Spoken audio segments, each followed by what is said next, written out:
memberikan nikmat terbesar setelah iman dan Islam.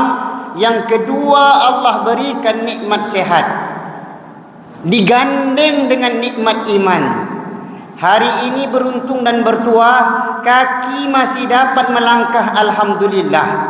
Imannya ada, sehatnya ada, ditopang itu untuk berjalan ke masjid. Setiap langkahnya Allah hapuskan dosa-dosanya. Langkah berikutnya Allah tinggikan derajatnya di sisi Allah Subhanahu wa taala. Ini perkara yang sungguh sangat mulia di hadapan Allah.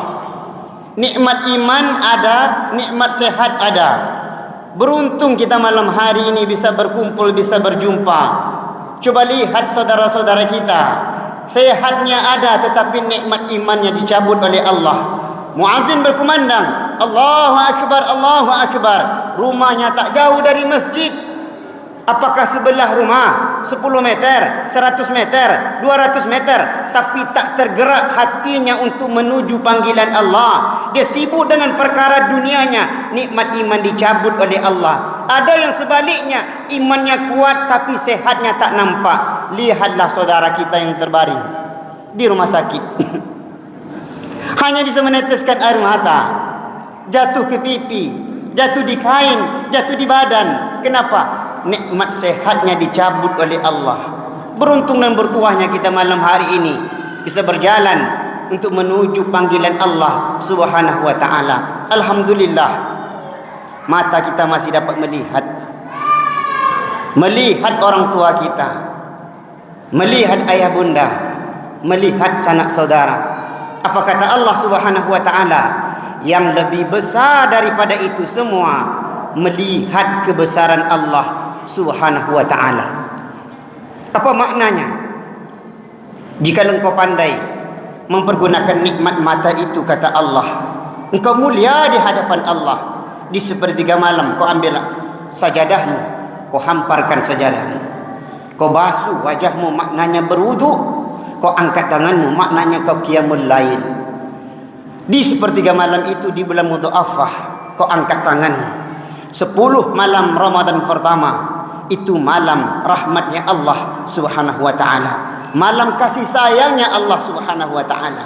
10 malam Ramadan kedua, itu malam ampunan Allah, maghfirah. 10 malam Ramadan yang ketiga atau di penghujung Ramadan ketiga, itu pembebasankan daripada api nerakanya Allah. Jika engkau pandai mempergunakan nikmat mata itu, engkau ambil air wudu'mu, kau berdoa di hadapan Allah. Engkau teringat, tangan ini engkau gunakan pernah menandatangani perkara yang haram di hadapan Allah. Engkau menyesal, engkau bertobat, engkau takut di hadapan Allah. Engkau teringat, mulut ini rupanya pernah mencaci maki orang lain, menghina orang lain, merendahkan orang lain.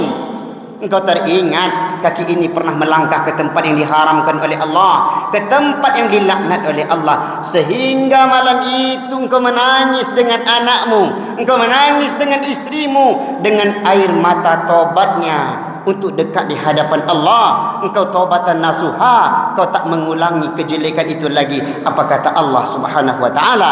Mata itu diharamkan untuk menyentuh api nerakanya Allah Subhanahu wa taala. Engkau pandai mempergunakan nikmat mata. Iman menjauh di hadapan Allah Subhanahu wa taala, justru kemuliaanlah yang mereka inginkan.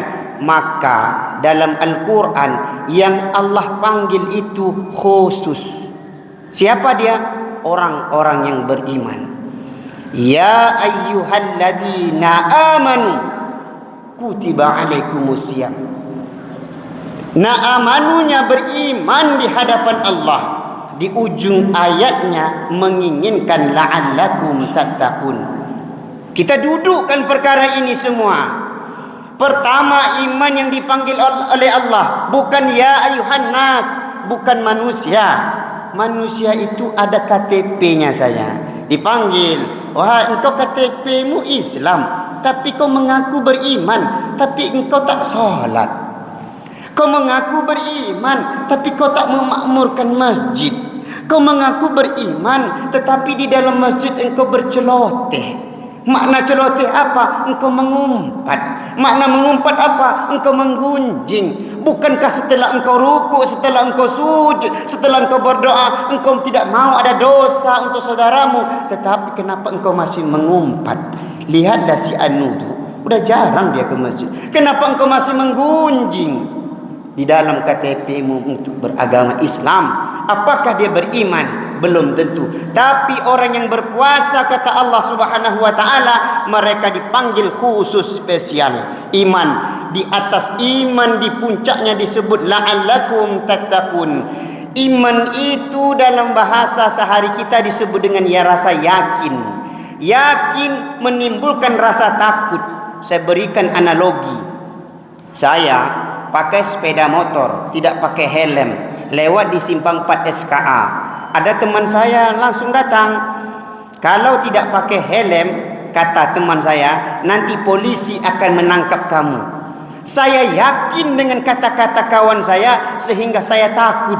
Oh ya, kalau saya tak pakai helm, nanti polisi akan menangkap saya. Yakin dengan kata-katanya menimbulkan rasa takut. Makanya orang yang tidak berpuasa ada ancaman oleh Allah Subhanahu wa taala. Orang yang tak rukuk, meninggalkan rukuknya, meninggalkan sujudnya, meninggalkan iktidalnya, dengan sia-sia ada balasan daripada Allah Subhanahu wa taala. Makanya orang yang sujud dalam keadaan salatnya, dia takut di hadapan Allah.